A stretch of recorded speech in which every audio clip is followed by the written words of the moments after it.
Hello and welcome back to my channel. In today's video I will show you how to fix a project Sekai black screen. So let's get started. Okay, so to fix the project Sekai black screen you have to follow some steps. Okay, if you are using in your phone, so to fix it, so I just downloaded the game, then the game is after download the black screen I would like to play. So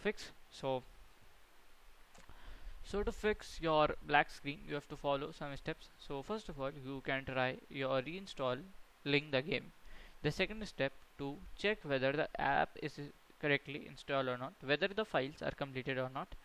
If the files are incomplete, it may harm the game and you will be suffering with the game. So you can just download through their official website called as Woo app. From here, you can just download the Japanese version, the original version of Project Sekai.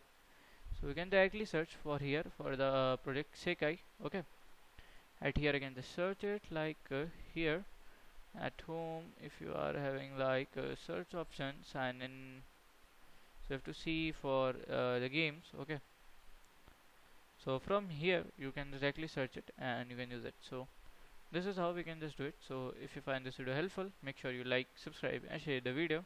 Thank you for watching.